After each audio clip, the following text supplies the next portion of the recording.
Hi, Zeus here. I won my Diamond Level 21 boss battle during a 5 times win streak. I'm going to talk about the combat technique required to be successful at this level.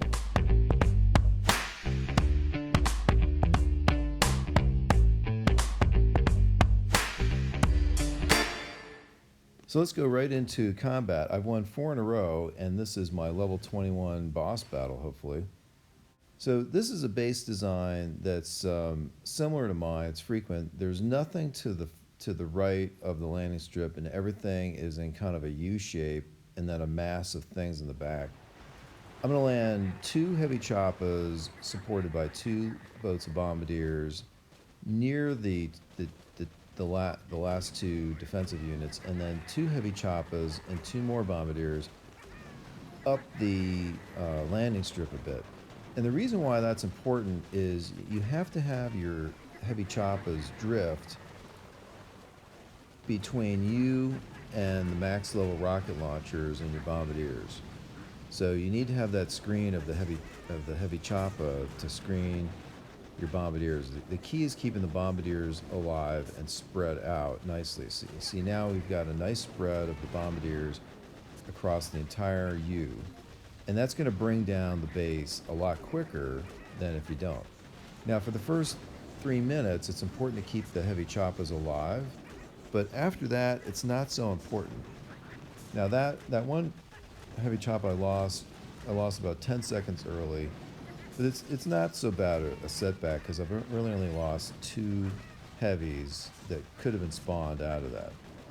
And meanwhile, now we're attacking the rear of the base where there's a mass group of defenses. And, the only threat to me at this point are a couple of boom cannons which could take out some of the bombardiers, and there was a rocket launcher that's already gone down. The mortar, if it was exactly in the wrong spot, or a sniper tower could, in theory, take down bombardiers, but I'll have a little bit of warning. I can throw a health pack down if necessary. Now, once that second to last engine goes down, I can flare onto the last engine. That saves me some time. And Focus Nick is going a little bit slower than I am, so looks like we've got this one. He still has to deal with the engine that's underneath the sky shield, which is going to take a little while to deal with because he can't flare to the last engine like I did. Throws down a bunch of critters. That's a smart strategy because the critters can go underneath the shield. But a minute 52 is too slow, and I've won the boss battle. Awesome.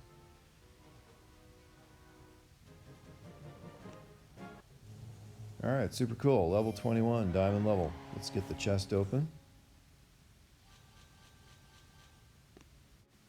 All right, so next I want to show you some of the combats leading up to this that were in the win streak, and then some of the ones before that.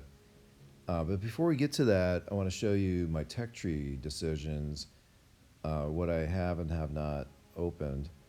At this point, I've opened up a lot of the nodes below 6 engines, and I still have not unlocked barrage. I have not unlocked artillery or bomb. I have shock launcher on level 4,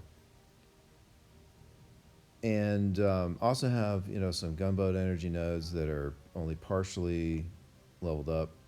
But I think I'm gonna complete the shock launcher to level 5 and then unlock barrage, and then that'll give me something to use my tokens on as I'm advancing, collecting chests to open up 6 engines. And so I'll go into 6 engines with hopefully max barrage or close to it, and either max or close to max artillery or bomb. And the other thing that I need for level 6 is the shock mine, because there's going to be people with seekers in there. So this particular attack went extremely well. the way the base was designed was kind of poor. And so I've already got just a line of bombardiers uh, going after the back of the base. And I flared to the last engine, and it's all over really fast. Uh, this is another design that's common. You get these four uh, mortars there in a row, and if you just kind of attack them in a row, you get them really fast. Part of the design of the base is that you attack them sequentially, and that kind of slows you down.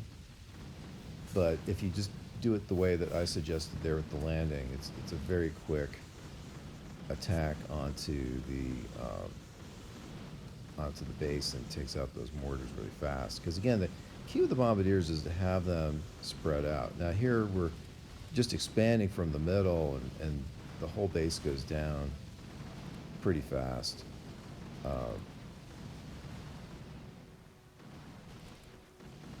So we're in the back, and once that rocket launcher's done, pretty much don't have to worry about anything other than just flaring to the last engine.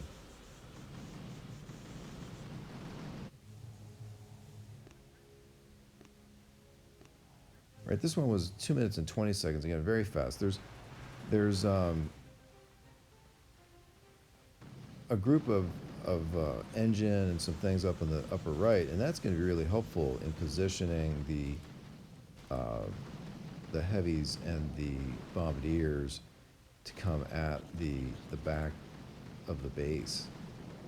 And this guy does not have rocket launchers, so it's an easier kind of a base to attack and defeat, because you don't have to worry about rocket launchers shooting over the heads of the heavy choppas or heavies and getting at your bombardiers. And again, look at that. It's got a nice line of bombardiers just pounding everything on the back row. And very quick, 2 minutes and 20 seconds.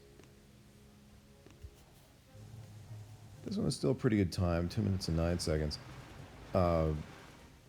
Landed kind of a spread to take those first three items there on the left out, and then the rest of it in a clump to the far right. And that ended up with a very nice spread with two bombardiers down at the bottom taking out the engine down there. I was a little bit slow getting the Kavan up. It doesn't really matter in the beginning. You know, you kind of want the Kavan to go with the troops on the top, and that way they'll go to the back of the base quicker and spawn more heavies in the back of the base where the protection is needed for the bombardiers.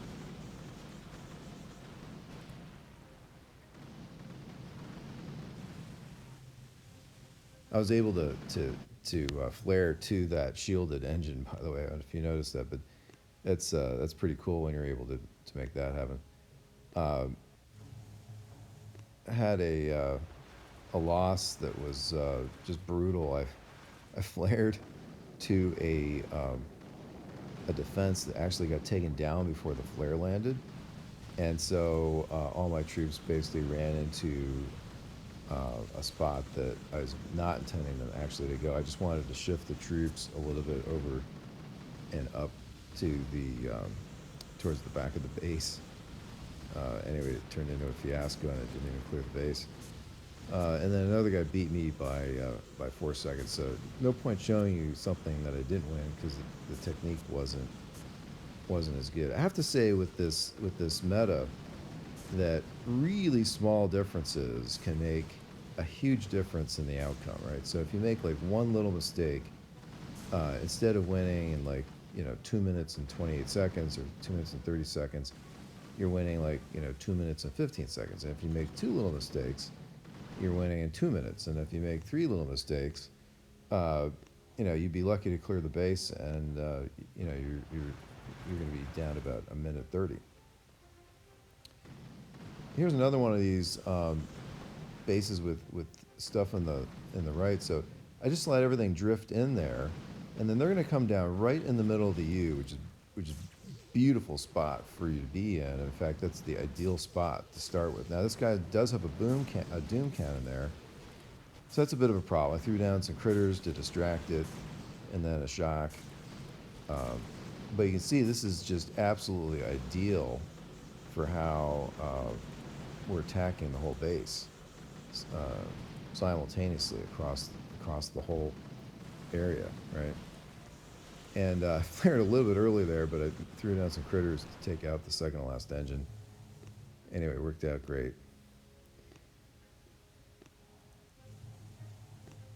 That last time, by the way, 2 minutes and 29 seconds, it's because everything worked out so well.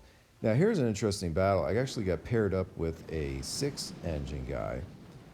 And to deal with the 6-engine guys, I'm landing 2 heavy choppas on the left, supported by 2 bombardiers, and 2 heavy choppas on the right, supported by 2 bombardiers.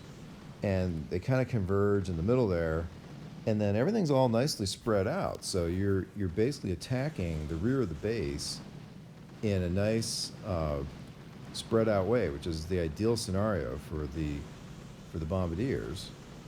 And then you get to the back of the base, and you're just wailing on everything simultaneously across the entire front. And that's the key. You don't want to be attacking things sequentially with bombardiers, because 3 or 4 bombardiers will target the same defense, and you waste a lot of shots.